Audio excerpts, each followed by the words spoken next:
Morning students, today's class we will study about the external and internal cephalic version. Version is turning out of the fetus from one presentation to another and by may be done either externally or internally by the physician. If the aim is to make the head the presenting part is called cephalic version, and if the breech will be the presenting part it is called podalic version. Types of versions according to the methods employed are external cephalic version, internal podalic version, bipolar version. First is external cephalic version. It is the procedure used to turn the fetus from a breech position or a transverse position into a cephalic pole of the uterus. The indications include breech presentation, transverse lie or oblique lie. The preliminaries are patient is asked to empty the bladder. She is to lie on her back with the shoulders slightly raised with the thighs slightly flexed. Abdomen is fully exposed and the fetal heart rate is auscultated. The most commonly used tocolytic medication is terbutaline 0.25 mg subcutaneous because of uterus is relaxed. Step 1. The breech is mobilized using both hands on one iliac fossa towards which the back of the fetus lies. The podalic pole is grasped by the right hand and manner like the polic grip where the head is grasped by the left hand. Step 2. The pressure that is firm but not forcible is now exerted to the head and breech in the opposite directions to keep the trunk well flexed with the facilitated version. The pressure should be intermittent to push the head down towards the pelvis and the breech towards the fundus until the lie becomes transverse. Fetal heart rate is once more to be checked. Step 3. The hand is now changed one after another to hold the fetal pulse to prevent crossing the head. The intermittent pressure is exerted till the head is brought to the lower pole of the uterus. A reactive non-stress test should be obtained after completing the procedure. There may be undue bradycardia due to head compression which is expected to settle down by 10 minutes. However, the fetal bradycardia persists, the possibility of cord entanglement should be kept in mind. In such cases, reversion may have to be considered. Patients to be observed for 30 minutes to allow the FHRs to settle down to normal and to note any vaginal bleeding or evidence of premature rupture of membranes. Instructions: the patient is advised to follow up, check the corrected positions, report to the physician if there is any vaginal bleeding or escape of liquoramni to the or the labor starts. On RH negative immunized woman must be protected by intramuscular administration of 100 milligram means microgram of anti-D gamma globulin. Time of version. The ECV has been considered from 36 week onwards. While version is the early weeks is easy, but chance of reversion is more. Late version may be difficult because of increasing size of fetus and diminishing volume of liquoramni. However, the use of uterine relaxants have made the version at later weeks less difficult. It minimizes the chance of reversion and should fetal complications develop. It can be effectively tackled by cesarean section. Hypertonous or irritable uterus can be overcome with the use of tocolytic drugs. Benefits of external cephalic versions are reduction in the incidence of breech presentation at term, reduction in the incidence of breech delivery and associated complications, reduction of incidence of cesarean delivery by 5%. Successful versions likely in case of complete breech, non-engaged breech, sacroanterior position, adequate liquor, non-obese patients. Case of failure of version is breech with extended legs, early engagement of presenting part and difficult to flex the trunk because splinting action of the limbs. Scanty liquor or big size baby, mechanical like obesity, increased tone of the abdominal muscle, irritable uterus. Short cord either relative or absolute. Uterine malformations, septate or bicoronate uterus. Dangers of versions or the complications of versions include premature onset of labor, premature rupture of membrane, placental abruption and bleeding, entanglement of cord round the fetal part, or formation of the true knot leading to the impairment of fetal circulation and fetal death, and increased chance of fetal-maternal bleed. Amniotic fluid embolism, immunoprophylaxis with anti-D gamma globulin needs to be administered in non-immunized Rh negative mother. Parental mortality should not be exceed beyond 1%. A reactive cardiac tachograph trace should be obtained after the procedure. Contraindications of external cephalic version include antepartum hemorrhage like placenta, previa abruption, big risk for placental separation, fetal causes of hyperextension of the head, large fetus more than 3.5 kg, congenital abnormalities, dead fetus, fetal compromise like IUGA, multiple pregnancy, ruptured membrane with drainage of fluid, liquor, non-congenital malformation of uterus, abnormal cardiotocography, contracted pelvis, previous cesarean section, obstetric complications like severe preeclampsia, obesity, elderly primate, bad obstetric history, oligohydramnios, isoimmunization. External version in transverse line. Inversion is much easier than breach. The association of placenta previa or congenital malformation of the uterus should be excluded. External podalic version. The external podalic version may be done in case when the external cephalic version fails in transverse line because of second baby of the twins. Internal podalic version. Internal podalic version is always a podalic version is not almost always completed with the extraction of the uterus. Indication, its only indication being transverse lie in the case of second baby of twins. However, it may be employed in single-term pregnancy to expedite delivery in adverse conditions where certain facilities are lacking. Conditions such as transverse lie with cervix fully dilated, cord prolapse, cervix fully dilated with transverse lie or head high up in the baby's lie. Conditions to be fulfilled: cervix must be fully dilated, liquoramine must be adequate for intrauterine fetal manipulation, and fetus must be living. Contraindications: it may not be attempted in neglected obstetrical labor even if the baby is living. Procedure: assessment of live presentation and FHS is made by an experienced obstetrician by abdominal palpation, vaginal examination, or transabdominal ultrasound examination. Continuous FHS monitoring. Internal version should be done under general or epidural anesthesia. Step 1. Patient is placed in dorsal lithotomy position. Antiseptic cleaning and draping or catheterization are done. Introduction of the hand. If the podalic pole of the fetus is on the left side of the mother, the right hand is to be introduced in the vice versa. The hand is to be introduced in the cone-shaped manner, then pushed up an uterine cavity, keeping the back of the hand against the uterine wall until the hand reaches the podalic pole. Step 2. Hand is to be passed to the breech and then along the right thigh until the foot is grasped. The identification of foot is done by palpation of the heel. It is advanced to grasp the first foot which is encountered. Step 3. While the leg is brought down by a steady traction, cephalic pole is pushed up using external hinge. Step 4. After one leg is brought down, there is no difficulty to deliver the other leg. Delivery is usually completed with the breech extraction during the uterine contraction. Step 5. Routine exploration of the uterovaginal canal to exclude rupture of uterus or any other injury. This is the picture which shows the internal podalic version. Complications: maternal risk include placental abruption, rupture of uterus, and increased morbidity. Fetal risk include asphyxia, cord prolapse, intracranial hemorrhage, apart from all hazards of breech delivery leading to the high parental mortality about 50%. Bipolar version named by Braxton Hicks is an absolute manual present-day obstetrics practice. However, it may be a life-saving procedure at places, especially in the rural areas of developing countries where not possible to transport the patient with a placenta previa to an equipped medical center. The chief indication is lesser degree of placenta previa when the fetus is dead, deformed, or prevable. The cervix must be at least 2 fingers dilated to assist manipulation by pushing up the head to one iliac fossa and grabs one leg at the ankle. Simultaneously, manipulation by the external hand facilitates the procedure. Bringing down one leg facilitates compression over the placenta, thereby stops the bleeding. External cephalic version is safe and cost-effective, substantially reduces cesarean delivery rate among the breech presentation, decreases the risk related to breech delivery, avoids cesarean delivery in subsequent pregnancies.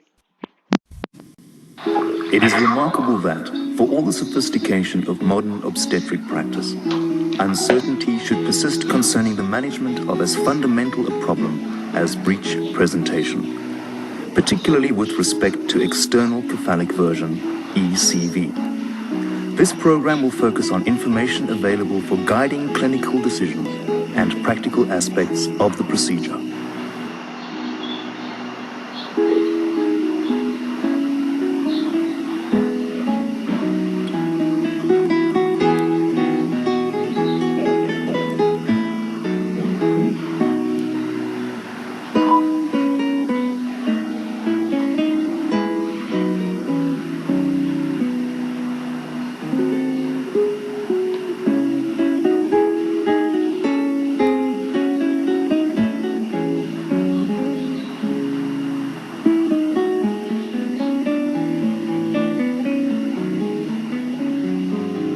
part of this checking for the contraindications involves doing an ultrasound scan, checking particularly to exclude conditions such as placenta previa, which would be an absolute contraindication to external version.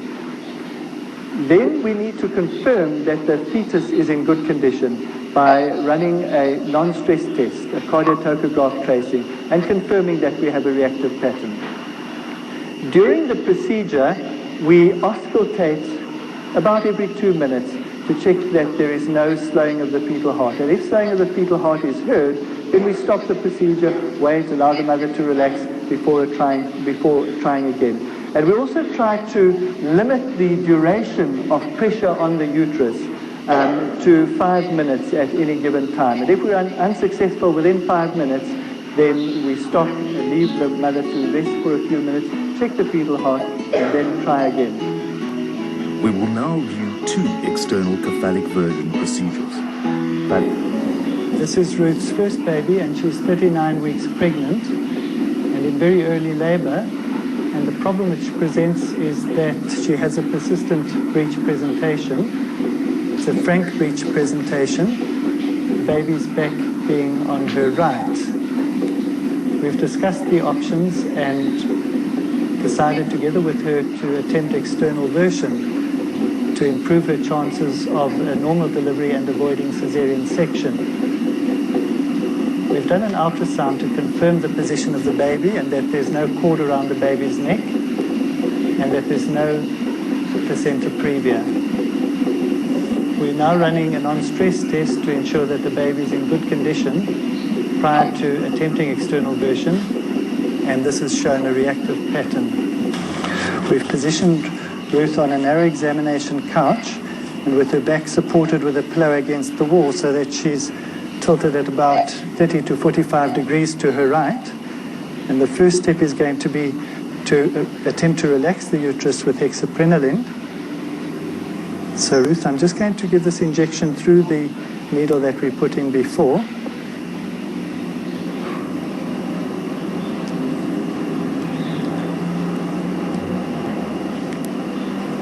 And when the injection is going in, you'll feel that your heart may beat a little bit faster. That's normal with this injection. Hey, so you mustn't worry about that.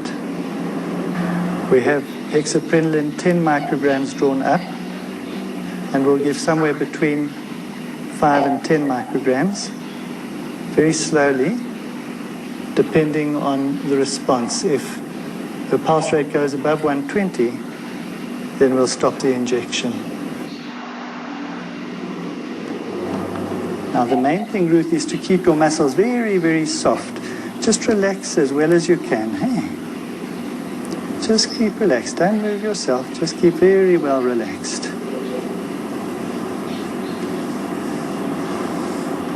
We're going to be manipulating mainly the breech rather than the head, and so we will try first for a backward somersault. The baby's back is on the mother's right.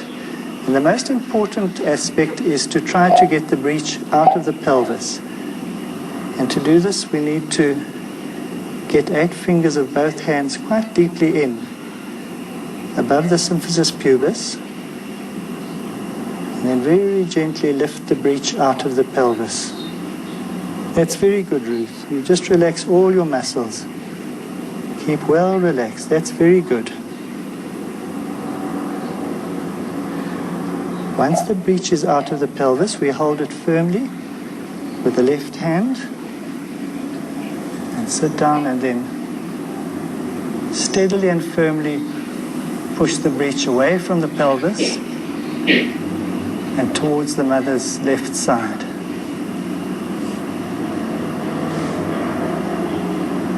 Okay. Just relax, Ruth. Keep your muscles very soft. That's good.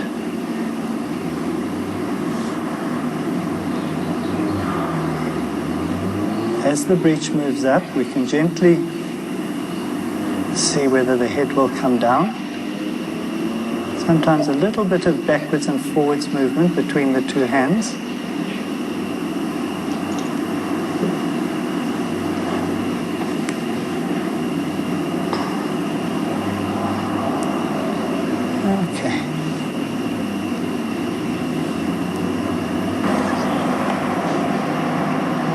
It's not coming down past this position.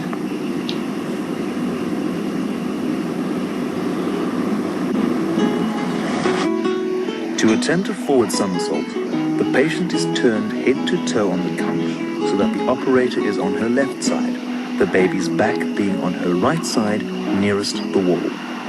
We'll try once more to see if it will turn in the opposite direction.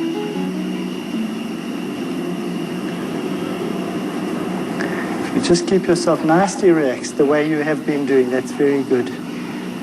Relax all your muscles, Ruth. Keep very, very soft.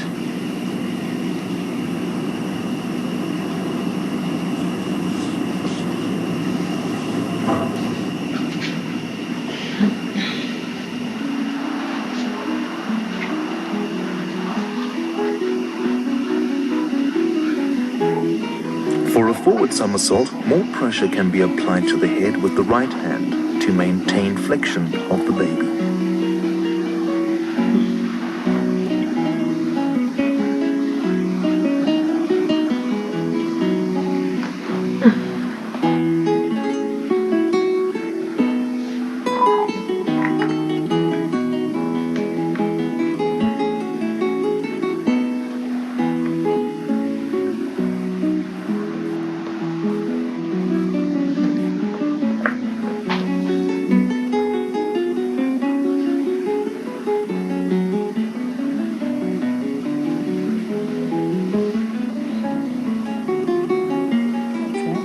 That's very good. So now the baby's turned.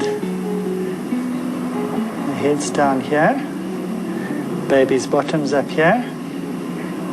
Can you feel that it feels different? It feels different now, hey?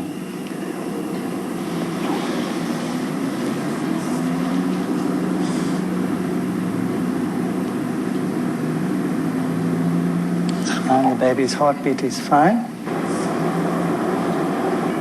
So there you can see on the ultrasound scan the baby's head down at the bottom. The most important part of the external version is to get the breech out of the pelvis. So I'm going to press down, Lorraine, try and relax all your muscles. So using the 8 fingers of both hands, we scoop the breech up out of the pelvis. Sorry, Lorraine. Once it's well out of the pelvis, steady it with the one hand, and then steadily press the breech up away from the pelvis.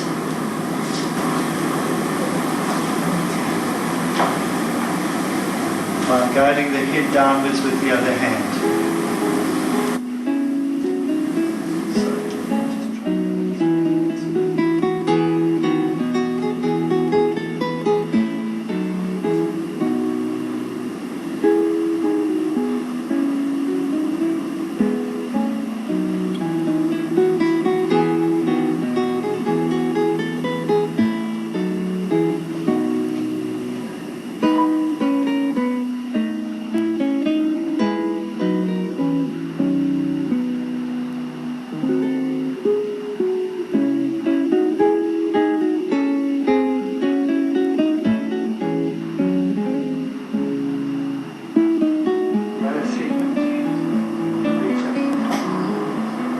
The fetal heart rate may be non-reactive for a while after external cephalic version, and usually becomes reactive in 30 minutes.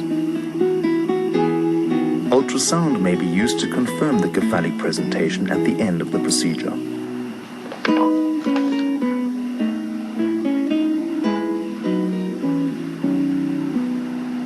The woman should not go home until fetal well-being has been confirmed.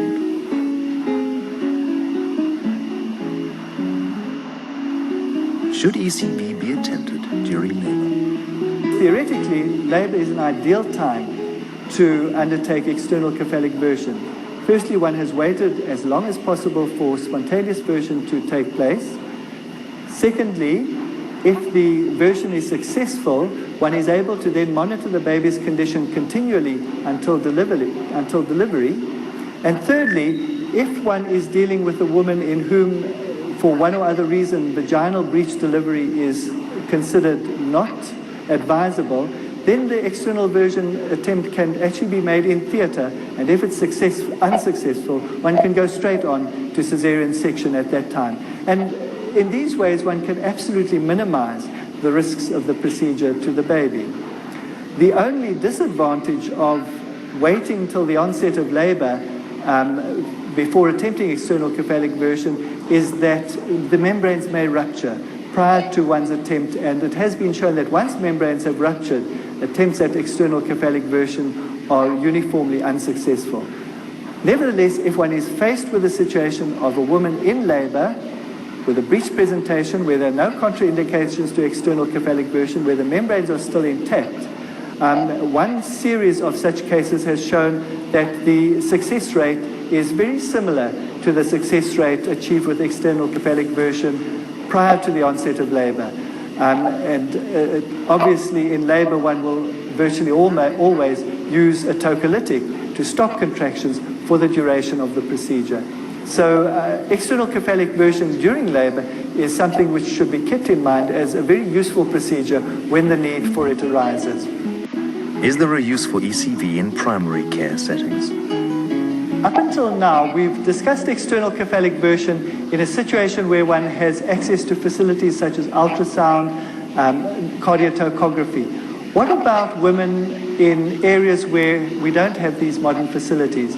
There one has to weigh up the risks and benefits of the procedure in that environment.